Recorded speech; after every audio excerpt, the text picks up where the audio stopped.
All right, welcome to another show, and of course, I'm Lenard Davis Jr., and you can see the logo behind me. I got a very special guest, and the SWAC Coach of the Year 2025, that is, Tremaine Jackson of Prairie View A&M University, HBCU.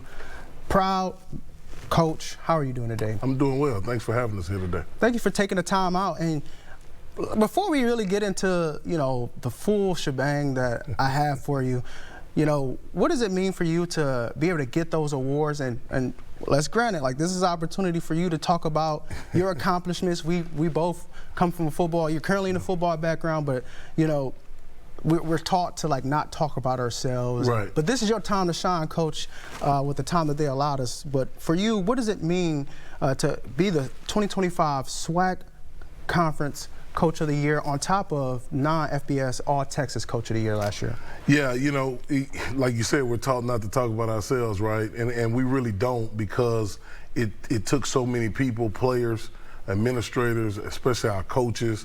I look at the Coach of the Year as the staff of the year, not just, I don't even do that much really when it comes down to it, when it comes to ball. These guys go to work every day.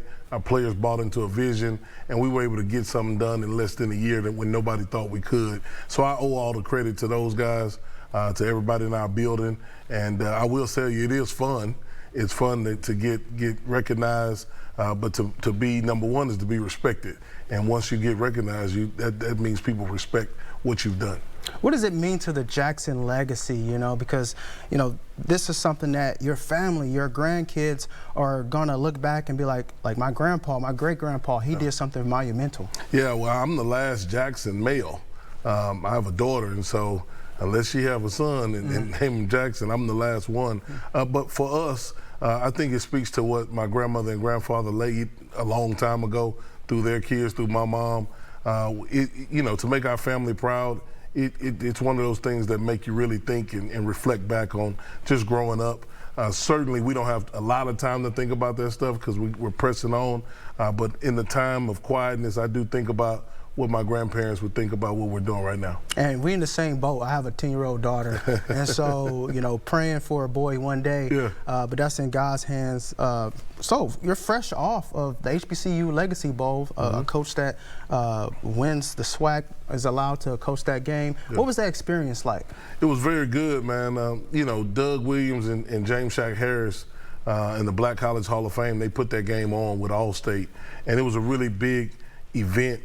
To go from coaching against guys week to week, watching them play against you and others, to being now their coach was a really big deal, and got a chance to build a lot of great relationships. But most of all, we got a chance to watch those guys perform at a high level and give themselves an opportunity in front of about 26, 27 NFL scouts. And who knows, that could have been their last time playing football, or it could have been the time that got them over the hump to go to the next level. So spent a week in New Orleans. It was fun. I was ready to get back home, but I did have a lot of fun while I was there. What was that process like through the week? Obviously, you have a routine, yep. Being a standalone head coach, a winning head coach. But for you, what was that process like coming together with, like you said, players that were once your opponents, coaches that were once your opponents on your staff? Yeah. How did that work? Yeah, well, when you're the SWAC champion, and you coaching the SWAC guys, they really can't say nothing to you. And so we just kind of teased them a little bit. But it was really, really fun getting to know those guys and the other staffs that we work with just on the intimate level. You see coaches at conventions, you see players across the field, but you don't spend a week with them. And so we got a chance to spend that whole week and really just get to know them. And I think this, as a coach, we got an obligation to speak truth into their lives, whether they play for us or not. And so there were some life lessons we were able to share. Hopefully it gave them some tips on how to handle life and not just ball. And you had a couple players that suited up, starting with quarterback Cameron Peters and then also safety Trevor Randall. What did you see from them in that environment? Man, I was really proud of the way that they performed. My staff was responsible for the defensive side, and so I didn't get a chance to work with Cam. But I worked with him all year. And it's kind of like when your kid is doing something good, you try not to be that dad, right? Well, I didn't want to be that coach, but watching him throw the ball down the field kind of reminded me of how he played in the postseason for us last year. Made me call compliance to see if I can get another year back for him, because I thought he performed really well. And then Trevor Randall, he's had a tremendous year already, and I thought he capped it off with a really good Legacy Bowl. Now, what are NFL scouts getting in those players on and off the field that you know? Yeah, they're getting interviews with them. They're getting to watch them up close and personal.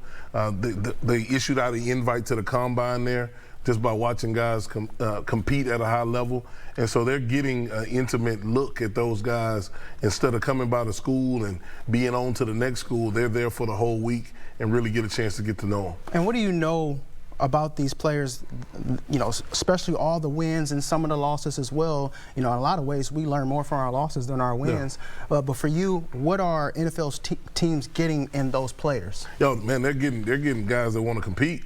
They're getting guys that want to work at a high level and that have a desire to play pro football, being whether it's the NFL or UFL or CFL, because all those people were represented. They're getting a high-level young man. There wasn't a bad person there, and that's what was impressive about the whole deal. Not only were they good football players, but they're good people, and that's what those scouts will be getting. Coach, now a little bit more about you. You know, I'm curious. You know, I talk to a lot of athletes, and you know, more so than coaches, and that's why I'm so excited to really pick your brain. I really got you here so I can pick your brain. But for you, how did coaching become the calling that we see today, or was it ever a calling? Did you fall into it? How did it happen? Yeah, it's definitely a calling, man. When I got done playing, I kind of wanted to do something else. I've been a part of this game since I was 4 years old. So from 4 to 22, I knew exactly what I was going to be doing every fall. So I kind of wanted to get away from it. But, man, something in me just wouldn't allow me to go and do that something else. I was coached by a lot of great coaches, came from a single-parent home. Those guys really helped mold and shape me, and I wanted to be able to give back what was given to me. And so that coaching, some people coach because they want to win and because they can't play anymore. We coach because we want to give back what was given to us, man, and it's been a really rewarding career so far. I'm curious. As young coaches, I know a lot of young coaches, some of my friends are young coaches starting in high school, you know, but then also college coaches, NFL, you know, but for young coaches, from your experience, what is the biggest lesson that they should learn, that you learn, that they need to accept the challenge to right now? Yeah, to just tell people the truth, man. There's so many falsehoods and lies going on out there, whether you're being coached or whether you're coaching. Always be truthful with people. Let them know where they stand. Don't have anybody wandering around, not knowing where they stand, whichever side you might be on. So I would tell young coaches, man, you got an obligation to tell young people the truth when you're coaching them, not just in techniques of the game, but in techniques of life. And speaking of life, you know, we kind of talked about it off camera, but this is one of my more anticipated questions that I'm curious to know from you. You know, especially me and my background going, you know, I remember how tough it was going from high school, trying to figure out the college, and then for a lot of athletes that you come across, NFL aspirations, the most delicate time of their life from 17 to 22. You know, some kids are playing at 25 these days. It's different out here. We like those. Experience is everything. That's it. But for you, you know, what is it like and how do you handle and ensure you maximize the player on the field as well as off the field? Yeah, you know, you got to be really careful. We think at Prairie and we have a really good recipe for that because we first of all build relationships with guys. When you build a relationship with somebody, you can coach them however you need to coach them to get them from point A to point B because you understand what they want. I always tell guys, tell me what you want. If you tell me what you want, I can give you what you want. Now, I'm going to remind you of what you want. And some days that's not going to be, you're not going to want to hear that. But I would never know that if I don't have relationships with guys. We don't just scream at people and do all that for no reason. Normally, if we're screaming at somebody, it's to protect them from them, right?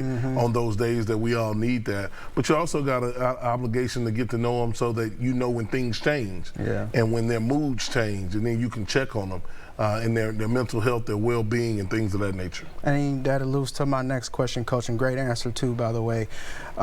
We just lost another player, and NFL pro wide receiver, Purdue legend, Rondale Moore, wide receiver, and obviously those details have yet to truly be out there yet, but alleged, you know, mental health crisis is going on right now. You know, for you, Coach, you know, first off, how do you take in that information, and then how can we make this more aware in the world? Well, our prayers certainly go out to his family and anybody dealing with mental health. We have some programs and things set up at Prairie View A&M to try to help our guys through that, understanding that there is a fine line between true mental health and I just don't feel like it, right? But in order to differentiate that fine line, it goes back to personal relationships and really getting to know people. I should know when your mood changes. I should know. We got too many people in our organization for somebody not to say, hey, let's check on so-and-so. And so hopefully we catch that as coaches, but we certainly have an obligation when we do find it to make sure that they get help and to go to no end to find them help so that we don't end up with a fatal result. Yes, you know, and prayers out again to go out to Rondell Moore's family, as well as all the other athletes who may or may not realize that they're suffering from something. For back to the football field, Coach, and I appreciate you taking the time to answer that for sure. But back to the football field, last season, as you turn the page to this season, the foundation, I can say, has been set from an outside perspective. Obviously, you know, it may be different for you because there's always more room to grow. But for you, 7-1 in conference play, you know, that's very impressive, especially being your first season. You know, what does that mean to you as far as the foundation laid for this season? Yeah, I think it set our program off to a really good start. It confirmed what we said we were going to do. But we certainly are not complacent and happy with the result. We felt like we should have been 8-0 in the conference. It came down to 3 points, right? And so we want to fix that. We tell our guys all the time, just because you were, don't mean you are. And just because you weren't, don't mean you can't be. Wow. So you always got to make sure that you're striving to be the very best version of yourself every single day. And that's what our program is about. That's what I think we brought to Prairie View A&M that may or may not have not been there for a while. But certainly lives there now. We consistently compete for championships, but in order to do that, it's got to be an every minute, every hour, every day process. Wow, Coach, I appreciate that. That was pretty good. Like I said, I'm jotting this stuff down. A couple more questions for you because I appreciate you so much for your time. Well, a lot of people who may or may not be living under a rock, every time I look on social media, it's Coach, you know, talking up his team, talking up the recruiting class. Give us, you know, your take on this year's recruiting class and the players that fans can look forward to seeing on the field. Yeah, so we brought 70 new guys to the program, which is a crazy amount of guys. You know, I came into this profession in 2006 where we were signing 18 to 24 every year and holding on to a bunch of guys. We felt like we needed to address a lot of needs. We had a big senior class. We also returned quite a few, but we needed to make sure our team was here in the spring. And so nowadays it's not August anymore. January is the new August. And so we wanted to make sure we got guys here and evaluated. With this new portal window, we were able to do that. And so now we feel like, we don't know if we're loaded or not, but we know we have some depth. We know we have some things to work with, and we're really eager to get towards spring football March 19th so we can start evaluating these guys so I can see what my money is doing. Hey, I understand that. Looking for them dividends. That's it. And so I'm a big man of faith. You know, God is everything in my life, and I feel like we wouldn't be here without him opening those doors for us, Lord. Absolutely. And so for you, you know, how has faith played a role in your ongoing journey as a coach? Yeah, it's played a huge role because I'm like you. I wouldn't be in the seat that I'm in, certainly wouldn't have the charge and the assignment that we have without God. And so, man, we talk about 3 things in our program: being disciplined, being obedient, having a lot of grit. We say that's what it takes to be one of us, a dog, right? When you turn dog around, it spells G-O-D. And that's who's in the center of it all for us. And every year we theme our program. This year's Acts 20 and 24, where we're talking about finishing the fight. And so every year I've been a head coach, has been some sort of biblical theme. But because we understand that, we tell our guys all the time, listen, man, life will beat you down to your knees where you got to look up. So you better have some type of relationship before you start asking for things, right? And so we incorporate it in every facet of our program. I think that's what's helped us along the way. When people talk about how do you win everywhere you've been, it's because we take God with us everywhere we go. Amen. And he's been very, very good to our programs and to our players and to our coaches. And so it's huge in what we do. We've been in some state schools where you kind of got to incorporate it differently. But certainly, man, we don't run from it at all. It's full-fledged in your face. We pray after practice. We do everything that we need to do to make sure that when we get to the gate, that when I'm asked about that responsibility, that I don't stutter, that I'm able to give a clear answer and a clear accounting for what I was given. Wow. Dog spelled backwards. God. Wow, that's a first, Coach. I appreciate you so much for your time today. Appreciate It's truly been an honor and a privilege to talk to you today. Yep. That's all we have today, but thanks again for Coach coming in. Stay tuned for more.